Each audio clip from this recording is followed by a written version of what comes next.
प्यारे बच्चों, आपका ऑनलाइन क्लास में पुनः स्वागत है। कल जैसे हमने पिछला टॉपिक जाति व्यवस्था पढ़ा और उस पे मैंने कल क्वेश्चन दिए थे, इसको सॉल्व करके आप लोगों को व्हाट्सएप के माध्यम से देना था। आज का टॉपिक है परिवार। जो आप लोगों का अगला चैप्टर है वो परिवार है, अध्याय। तो आज हम लोग परिवार के बारे में अध्ययन करेंगे, क्योंकि समाजशास्त्री अध्ययन मुख्यतः परिवार, विवाह, नातेदारी पे बहुत जोर दिया जाता है, क्योंकि ये समाजशास्त्र का केंद्रीय अध्ययन वस्तु है और इस सृष्टि की रचना में परिवार का महत्वपूर्ण योगदान है। परिवार को एक संस्था माना जाता है, जैसा कि आप लोगों को 11th में पढ़ाया होगा। संस्था क्या है? संस्था का मतलब ये होता है कि जहां नियमों, कार्यप्रणालियों, पद्धतियों से चर्चा होती है उसे हम संस्था कहते हैं। तो परिवार को हम लोग संस्था के रूप में मानते हैं। संस्था इसलिए कहा जाता है क्योंकि परिवार में ही व्यक्ति अनुशासित होता है, परिवार के नियमों को फॉलो करता है। यहां तक कि व्यक्ति जो पैदा होता है वो एक जैविक प्राणी होता है और परिवार ही उसे सामाजिक प्राणी बनाता है। अगर परिवार न रहे, अगर परिवार नामक संस्था न रहे, तो फिर पशु समाज में और मनुष्य के समाज में बहुत अंतर नहीं रह पाएगा, क्योंकि अंतर इसी वजह से होता है कि मनुष्य के समाज में संस्कृति पाई जाती है और पशु समाज में संस्कृति नहीं पाई जाती है। तो परिवार बहुत महत्वपूर्ण अंग है। परिवार ही व्यक्ति को अनुशासित करता है, नियमित करता है, पद्धतियों को फॉलो करने के लिए दबाव बनाता है और परिवार ही व्यक्ति को जैविक प्राणी से सामाजिक प्राणी में बदलता है। फिर चूंकि परिवार और विवाह इसकी बहुत बड़ी एक जो संबंध है या व्यक्तित्व रूप है, वो नातेदारी या रिश्तेदारी के रूप में देखने को मिलती है। आप लोगों का चैप्टर है भारत में परिवार तथा नातेदारी तथा नातेदारी। तो जैसा कि मैं आप लोगों को बताया कि परिवार को संस्था के रूप में लेते हैं। परिवार से व्यक्ति जैविक प्राणी से सामाजिक प्राणी में कन्वर्ट होता है। परिवार इस सामाजिक संरचना को डिफाइंड या परिभाषित करने की मूलभूत इकाई है। अगर किसी भी समाज के बारे में हमको अध्ययन करना है तो व्यक्ति का अध्ययन नहीं किया जाता है, पारिवारिक या परिवार को इकाई मान के अध्ययन किया जाता है। तो किसी भी समाज की संरचना की मूलभूत जो इकाई होती है वो परिवार होती है। परिवार सार्वभौमिक है। अगर अन्य लोगों की परिवार सार्वभौमिक है, निरंतरता है, मूलभूत इकाई है, उसके बाद से उसमें भावनात्मक सुरक्षा पाई जाती है, आर्थिक सुरक्षा पाई जाती है, सामाजिकरण पाया जाता है, वहीं पे आपका सामाजिकरण होता है। ये सारे जगहों पे हर जगह विद्यमान है। कोई भी ऐसा समाज नहीं होगा जहां परिवार नामक संस्था की सोच न हो या परिवार हो ही न, ऐसा माना ही नहीं जाता। माना जाता है कि परिवार हर जगह इस पूरे संसार में, वो चाहे आधुनिक समाज हो, कृषिगत समाज हो या पशु चरवाहा समाज हो या फिर जनजातीय समाज हो, तो हर जगह परिवार है। कहीं भी ऐसा नहीं है जहां पे परिवार नामक संस्था न हो। अलग अलग समाजशास्त्रियों में इसे अलग अलग तरह से डिफाइन किया है। अगर मैकाइवर और पेज की परिभाषा लें, मैकाइवर की अगर परिभाषा लें तो छोटे और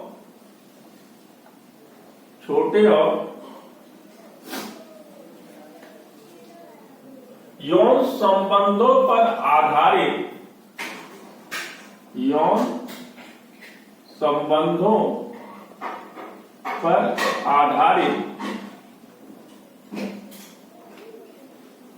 वह समूह है जिसमें बच्चों का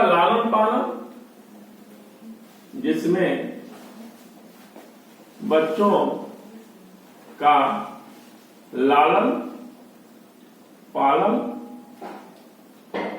और जन्म की व्यवस्था की जाती है। जन्म की व्यवस्था की जाती है।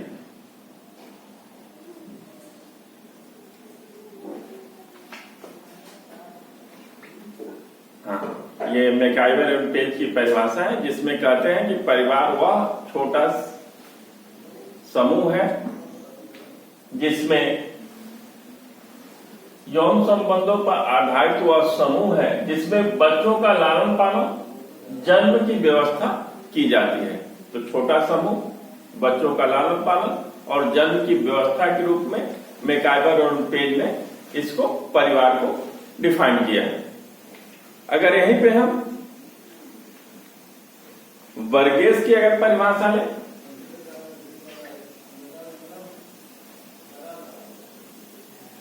तो वर्गेस कहते हैं परिवार ऐसे व्यक्तियों का समूह है,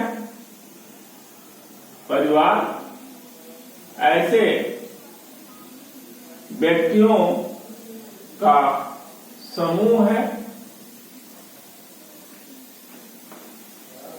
जो विवाह रक्त गोद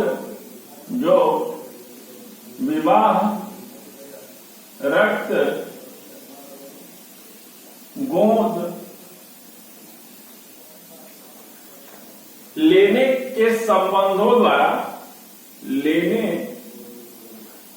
के संबंधों द्वारा बंधे होते हैं।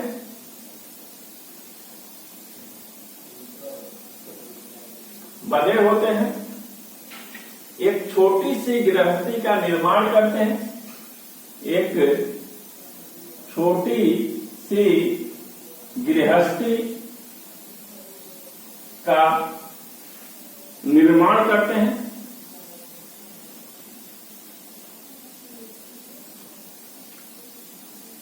जिसे सामान्य संस्कृति के अनुसार, जिसे एक सामान्य संस्कृति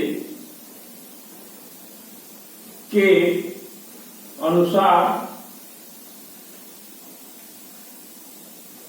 सदस्यों की देख रेख की जाती है। सदस्यों की देख रेख की जाती है। तो वर्गेस की एक परिभाषा है, परिवार ऐसे व्यक्तियों का समूह है। ये भी परिवार को एक समूह के रूप में डिफाइन करते हैं और लिखते हैं परिवार ऐसे व्यक्तियों का समूह है जो विवाह से, पति पत्नी के आपस में विवाह से, रक्त से, गोद से, अगर गोद भी लड़का लिया जाता है तो वो भी लेने के संबंधों द्वारा बंधे होते हैं। मतलब विवाह द्वारा, रक्त संबंधों के आधार पे और गोद लेने के द्वारा बड़े होते हैं, एक छोटी सी गृहस्थी का निर्माण करते हैं, एक छोटी सी गृहस्थी का निर्माण करते हैं, जिसे एक सामान्य संस्कृति के अनुसार सदस्यों की देखरेख, एक सामान्य सी संस्कृति के अनुसार जो भी वहां पे रीति रिवाज प्रथा सारी चीजें डेवलप है, उसके अनुसार व्यक्ति अपने लड़के का लालन पालन करता है। हर समाज की अपनी अपनी अलग अलग व्यवस्थाएं, अलग अलग मान्यताएं हैं।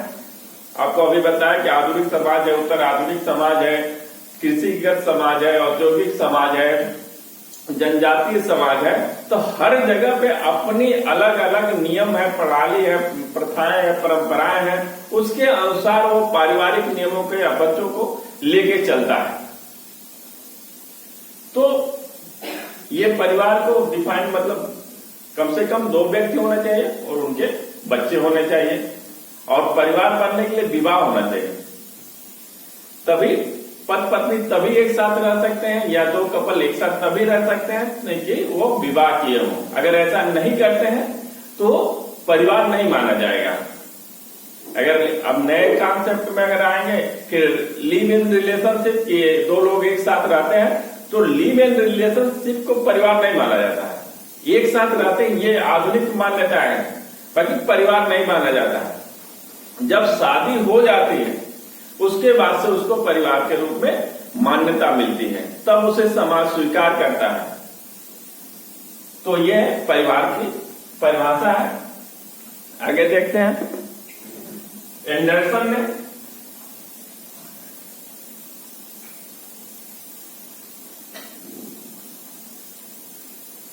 समाजशास्त्री हैं एंडरसन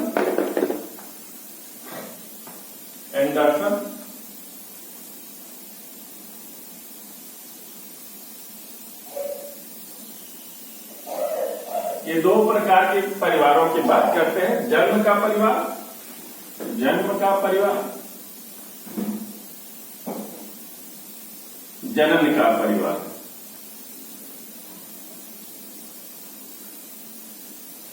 जन्म का परिवार कि व्यक्ति 2 तरह का परिवार का सदस्य होता है। एक तो जन्म का परिवार कि जिस परिवार में वो जन्म लेता है उसे जन्म का परिवार कहा जाता है। कोई ना कोई व्यक्ति है तो जिसमें जन्म लिया उसका वो परिवार जन्म का परिवार, और फिर उसके द्वारा जनन का परिवार, उसके द्वारा विवाह होने के बाद जो परिवार बनता है उसे जनन का परिवार कहा जाता है। और कोई भी व्यक्ति होगा तो इन दोनों का सदस्य होगा या एक का सदस्य होगा, किसी न किसी का सदस्य या दोनों का सदस्य रहेगा। ऐसा नहीं हो सकता है कि जन्म के परिवार और जन्म के परिवार का सदस्य न हो। कोई भी व्यक्ति इस दुनिया में अगर पैदा हुआ है तो जन्म के परिवार में रहा होगा, और हर व्यक्ति परिवार बनता है उसके बाद से इस दुनिया में आ पाता है। तो आज का अध्ययन यहां और आगे फिर देखते हैं।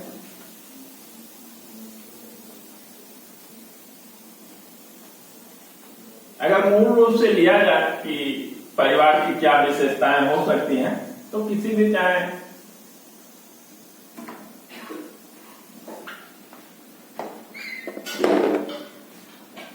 अगर मूल रूप से लिया जाए तो परिवार ये जन्म का परिवार, family of orientation, family of orientation, और जन्म का परिवार फैमिली ऑफ प्रोक्रिएशन। 2 तरह का। अगर परिवार का अगर विशेषता लें तो परिवार सार्वभौमिक होता है कि हर समाज में परिवार पाया जाता है। भावनात्मक आधार होता है क्योंकि परिवार में ही व्यक्ति अपने त्याग, बलिदान, संपूर्णता, उसके सहयोग में हर तरह की चीजें वहां पे वो लागू करता है। क्योंकि प्यार, त्याग, बलिदान नहीं रहेगा तो परिवार नामक संस्था नहीं चल पाएगी, क्योंकि वहां किसी का भूमिका निर्धारण नहीं है कि आपको यही काम करना। वो सारे काम करना है जिसके लिए आप योग्य हैं। उसकी सुरक्षा करना, उसको भोजन की आवश्यकता देना, उसकी आर्थिक सहायता करना, उसके सारे चीज। चूंकि पशु समाज और मनुष्य के समाज में दोनों में अंतर है। पशु समाज जब कोई भी पशु बच्चा देता है तो उसका लड़का जो वो बच्चा जो पैदा होता है तो उसको सिखाना नहीं पड़ता है। वो उसकी कुछ मूलभूत अनुभूतियां होती हैं, इंस्टिंक्ट बिहेवियर होता है। वो सारे कुछ ही घंटों बाद वो दूध पीने लगता है, फिर दौड़ने लगता है, खाने पीने लगता है। उसको माँ बाप केयर करने की बहुत आवश्यकता नहीं रह जाती है। बाकी मनुष्य के समाज में अगर परिवार नहीं है तो बच्चा सरवाइव भी नहीं कर सकता है। बच्चा को सरवाइव होने के लिए माता पिता को उसको देखना पड़ता है, उसको सिखाना पड़ता है, दूध पीना सिखाना पड़ता है, पानी पीना सिखाना पड़ता है, चलना सिखाना पड़ता है, पढ़ना सिखाना पड़ता है। बाकी पशु समाज में नहीं है, उसको कुछ भी नहीं सिखाना है। उसके इंस्टिंक्ट बिहेवियर है, वो पैदा होगा 2 घंटे बाद दौड़ने लगेगा। कुछ को समय लग सकता है, बाकी बहुत कुछ नहीं सिखाना है। बाकी मनुष्य के समाज में बच्चे का बहुत ही सुरक्षा, बहुत ही केयर करना पड़ता है। तो त्याग बलिदान की भावना भी आप देखेंगे कि इसमें परिवार में पाया जाता है।